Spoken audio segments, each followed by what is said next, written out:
நவராத்திரி அம்பிகைக்கு உகந்த 9 நாட்கள் நவராத்திரி எனப்படுகிறது. நவராத்திரி என்றால் 9 இரவுகள் என்று பொருள். மகாலய அமாவாசையை அடுத்து வரும் 9 நாட்கள் நவராத்திரி எனப்படுகிறது. சந்திர சுழற்சியின் முதல் 9 நாட்கள் பெண் தன்மையாக கருதப்படுகிறது. தெய்வீகத்தின் பெண் தன்மையாக கருதப்படும் தேவிக்கு இது மிகச் சிறப்பான நேரம். நவராத்திரி பண்டிகையின் 9 நாட்களில் முதல் 3 நாட்கள் அம்பாளுக்காக அர்ப்பணிக்கப்படுகின்றன. இந்த முதல் 3 நாட்களும் மாகேஸ்வரி, கௌமாரி, வாராகி என்ற பெயர்களில் துர்க்கைக்கு சிறப்பு பூஜைகள் நடைபெறும். அடுத்த 3 நாட்கள் மகாலட்சுமிக்கு சிறப்பு பூஜைகள் நடக்கும்.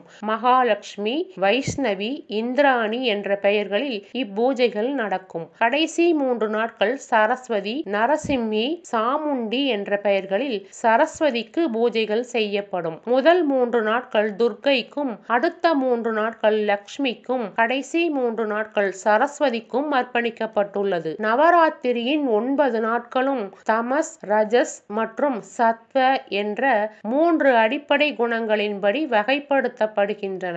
முதல் 3 நாட்களும் தமஸ் எனப்படும். துர்க்கை மற்றும் காளி போன்ற உக்கிரமான பெண் தெய்வங்களை குறிக்கிறது. அடுத்த 3 நாட்கள் ரஜஸ் குணத்துக்குரிய லட்சுமியுடன் தொடர்புடையவை. மென்மையான ஆனால் பொருள் சார்ந்த பெண் தெய்வங்களை குறிக்கிறது. கடைசி 3 நாட்கள் சத்வ குணத்துக்குரிய சரஸ்வதிக்கு அர்ப்பணிக்கப்பட்டுள்ளது. இது அறிவு மற்றும் ஞானமடைதலுடன் தொடர்புடையது. 9வது நாள் நவமி என்று வழங்கப்படுகிறது. 10வது நாளான விஜயதசமி வாழ்க்கையில் இந்த 3 அம்சங்கள் மீதும் வெற்றியடைவதை குறிக்கிறது.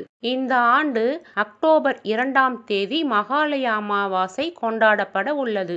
இதைத் தொடர்ந்து அக்டோபர் 3ஆம் தேதி வியாழக்கிழமை துவங்கி அக்டோபர் 12ஆம் தேதி சனிக்கிழமை வரை நவராத்திரி விழா கொண்டாடப்பட உள்ளது. நவராத்திரியில் அம்பிகையை வழிபட்டு பேறு பெற்றவர்கள் விஸ்வாமித்திரர், காளிதாசர், அபிராமி பட்டர், ஸ்ரீனிவாச புலவர், பிரம்மா, விஷ்ணு மற்றும் பலர். ராமர் நவராத்திரி விரதத்தை அனுஷ்டானம் செய்துதான் ராவண சம்ஹாரம் செய்து சீதையை அடைந்ததாக தேவி பாகவதம் கூறுகிறது. மகிஷாசுரனை அம்பிகை வதம் செய்து அழித்த நாள்தான் விஜயதசமி. நவராத்திரி 9 நாளும் அம்பிகைகளின் ஸ்தோத்திரம் சொல்லி தேவி பாகவதம் படிப்பது மிகவும் நல்லது. நவராத்திரியில் முதல் 3 நாட்கள் பாராயணம் செய்ய வேண்டிய துர்க்கை காயத்ரி மந்திரம்.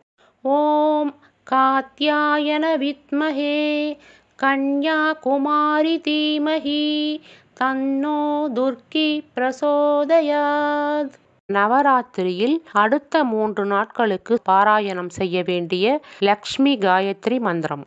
ஓம் மகாலக்ஷ்மியை ச வித்மஹே விஷ்ணு பத்னியை ச தீமஹி தன்னோ லக்ஷ்மி பிரசோதயாத். நவராத்திரியில் கடைசி 3 நாட்கள் பாராயணம் செய்ய வேண்டிய சரஸ்வதி காயத்ரி மந்திரம். ஓம் வாக்தேவ்யை ச வித்மஹே பிரம்மபத்னியை ச தீமஹி தன்னோ வாணி பிரசோதயாத்.